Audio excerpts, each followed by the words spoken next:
everybody. Welcome to season 2 of Self Care with Marissa Rader. There are some amazing and exciting things going on.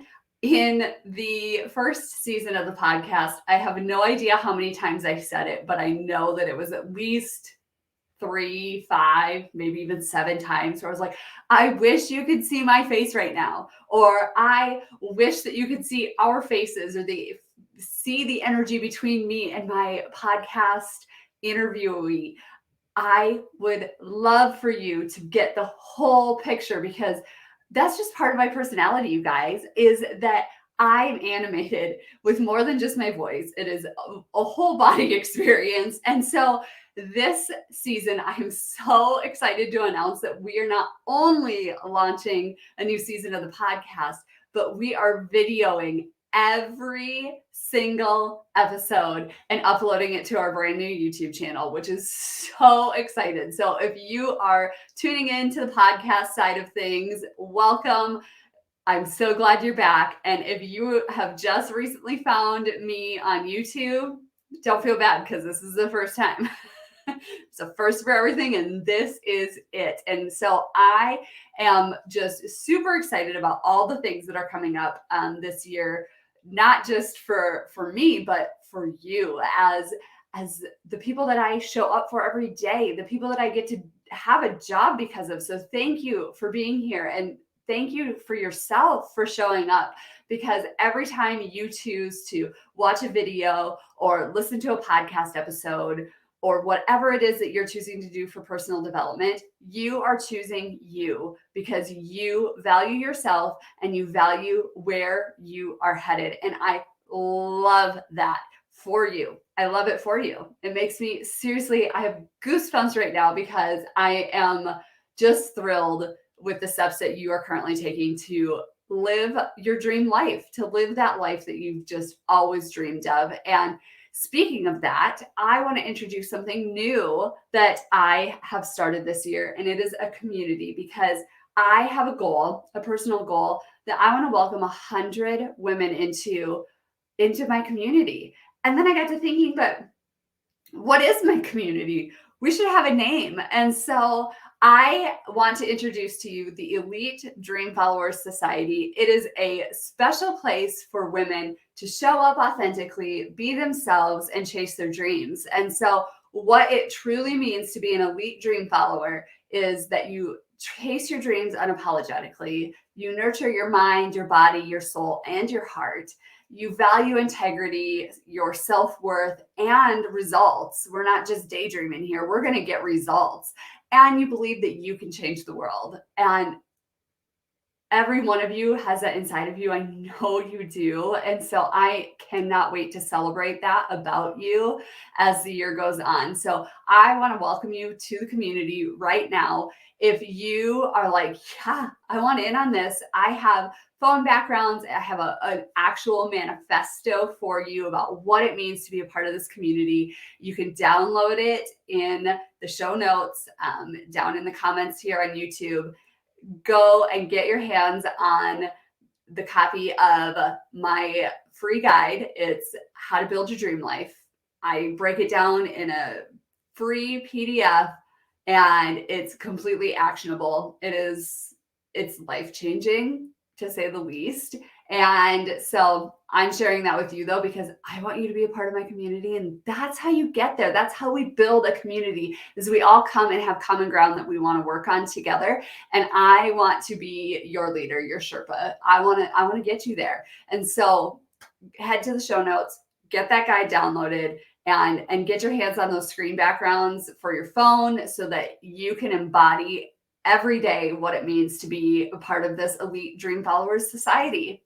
And today, that's what I want to talk about. I just want to talk about my personal journey of how I became an elite dream follower, because I wouldn't be a very good leader if I wasn't practicing what I preach. And that is the number one thing that I will always, always do. I will never, ever claim to have all of the answers or to know everything about everything. But what I do know is that if I don't know something, I will find the answer. I will search for it. I will ask until someone can give it to me, but I won't stop until I find it.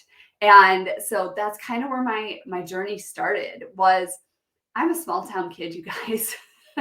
And I know, like, when I say small town, people are like, oh, yeah, 10,000, 20,000. No, you guys, I am from small town, South Dakota. I grew up in a town of 700 people, a graduating class of 15 kids. And I think like 12 of us were the original OGs from kindergarten through 12th grade, which was all in one school building, because when you only have 15 kids in a class, you don't need multiple buildings. You put kindergarten all the way through seniors in one building. And that's how I grew up. So I had no idea what I could create or make for myself, because not that growing up in a small town is bad. It made me exactly who I am. And I'm so insanely grateful for it. But there aren't a lot of examples of people like dominating the business world. I mean, there are successful people and they are doing amazing things. And I'm so proud of the people in my town and what they've done and what they've created, because it's an amazing little community. But I grew up watching my dad build his own business from the ground up, and it took 10 years for it to finally really pay off for him. And so all along, I knew it was possible to build something of your own, that it was okay to have that dream. I watched my dad do it personally. He is an inventor. He invented a product, he patented it. He still runs the business today. It's amazing.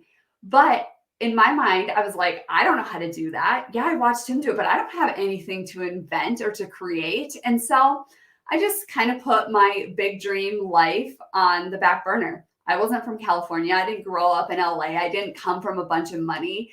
I wasn't going to be that person that could fly first class or that was going to have multiple houses or could go on vacations on a whim. You guys, I didn't even go on a true vacation until I was 16 years old, was the first time I ever got on an airplane. And we spent time driving to family's house and hanging out there on the lake, or, out in the Black Hills of South Dakota, and had amazing times. But in my mind, I always dreamed of more.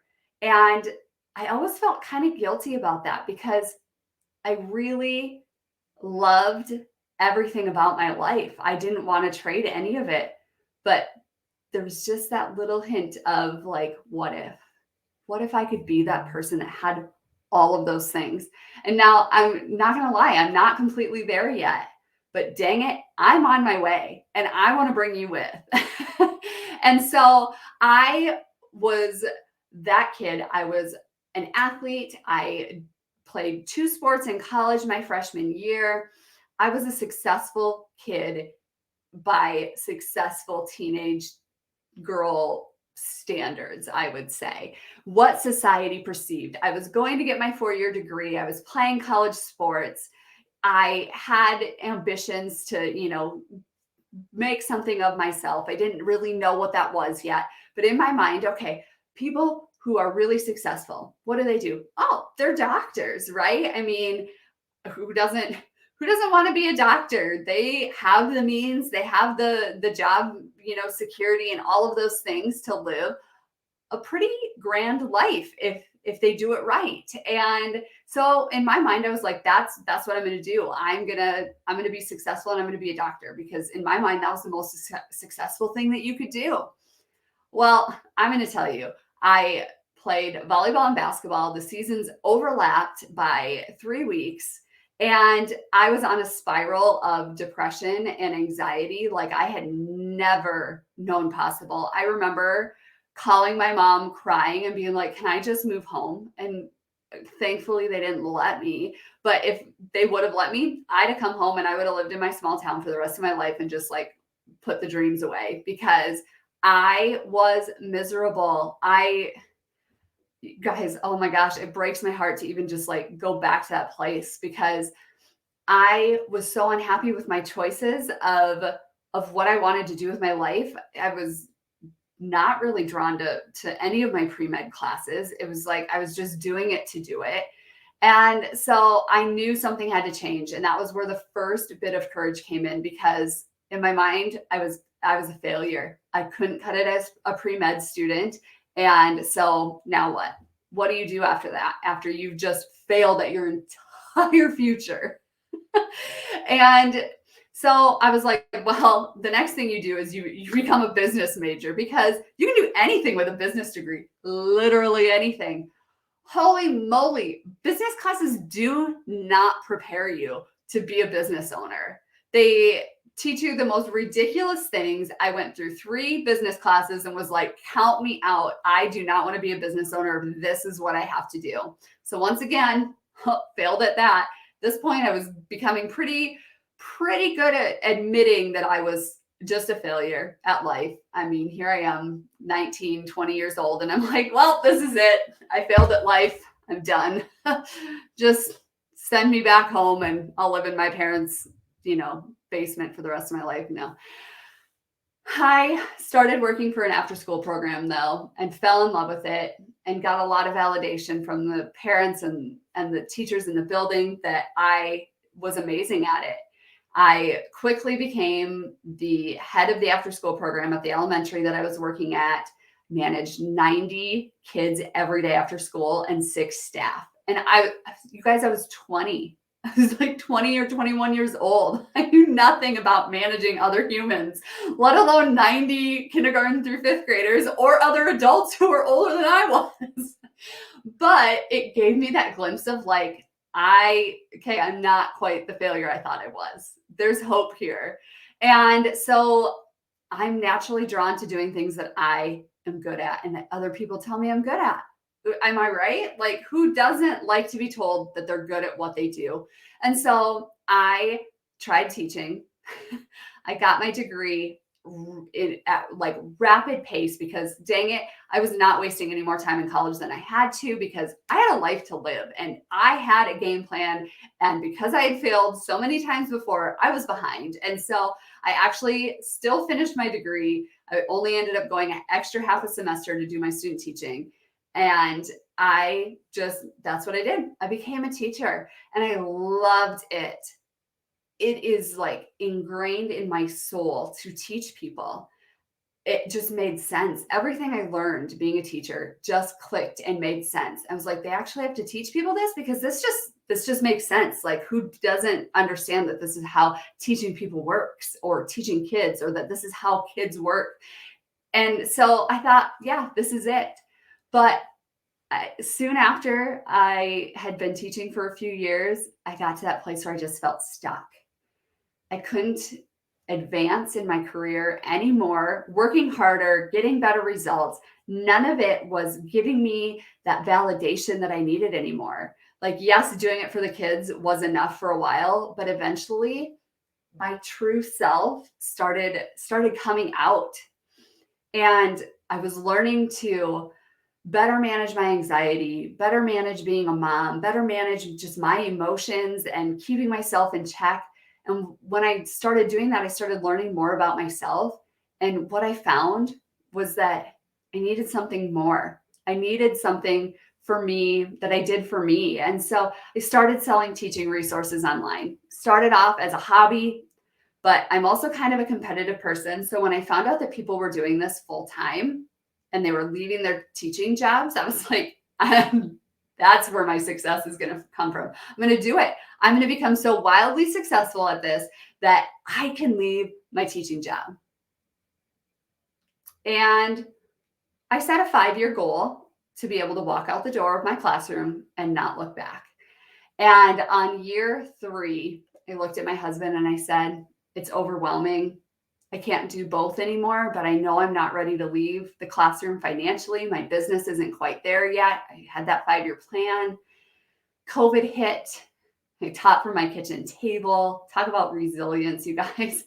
I found grit in me that I didn't even know that I had through the pandemic, just like every other one of you has. And so I want to give you a freaking high five right now, because we are still surviving it. And that's amazing. So the fact that you are getting up every day and you're still choosing to listen to a podcast or watch a YouTube video to learn how to chase your dreams, you're doing it. You're doing the damn thing. So thank you for doing that for yourself. But what I found was that I just could not go back to the classroom. I told my husband, I said, I just can't do it. It's not in my heart anymore. And that's not fair to anyone. It's not fair to me. It's not fair to the kids I'm teaching, to the rest of the staff at the school. It's not fair to my family to watch me be in complete misery over a job that I no longer loved because I found what I really was meant to do, which was to run and own my own business. And I agreed to go back for one more year. I will do it. I will do it for our family because I knew we needed the income. And at that point, I was really focusing on teachers' mental health and helping them show up for themselves, because when you show up for yourself, you can show up better for the people around you.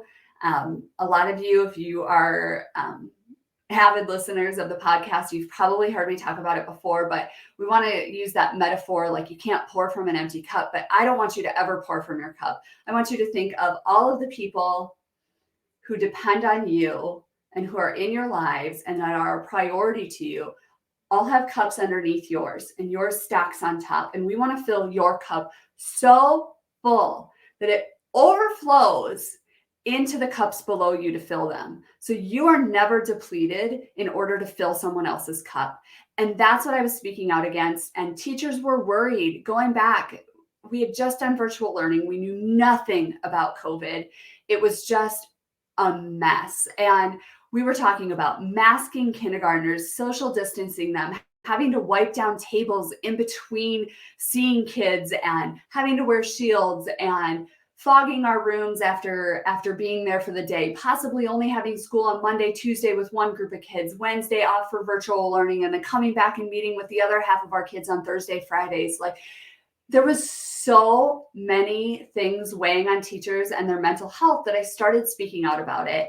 And I wanted to meet with my district because I wanted to do what was not only best for kids, because I'm sorry, masking kindergartners and social distancing them and not allowing them to share supplies and play together on the playground was not okay with me. And if that was the choice that we were going to make, then we shouldn't have even been in the classroom. And teachers were worried. It was a mess. And so I wanted to speak directly with our superintendent and just really help set out a plan for how we can help meet the needs of teachers and their mental health and meet the needs of our students. And you want to know what happened? I was given an ultimatum. Your business is now interfering with your ability to do your job as a teacher. And I was told I could either teach or I could run my business. And I literally walked out to the car, called my husband, and was bawling because I had just quit my job. Because I walked away from a almost 10-year career because deep down in my heart, I knew that that was the time. I had to have the integrity. I had to value my self-worth. And it was time to actually chase my dreams and change lives the way I wanted to change lives, on my terms, not on somebody else's terms, because I was just never meant to work in a setting where things have to come from the top down, and that I wasn't allowed to help formulate that. And you want to know how you solve that problem? You start and run your own business. And so I launched my company, and you know what? I've never looked back. I've never been happier. My family has never been happier. I've never been healthier mentally, physically. And I wake up every day knowing that I still get to teach. I still get to do all the things that I love to do, that I get to do it in a new setting and in a way I want to do it. And that's what this whole season of the podcast and of the YouTube channel here is going to be about. And it's going to be about helping you Learn to chase your dreams, no matter what they are.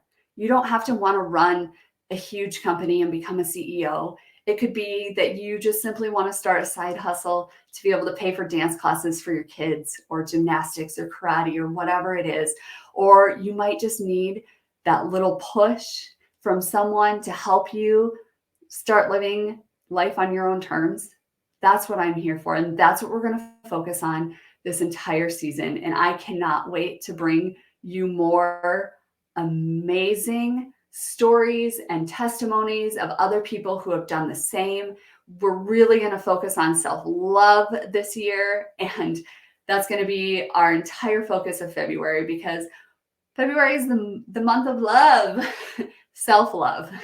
And that's what we're focusing on. And I cannot wait to bring you another episode.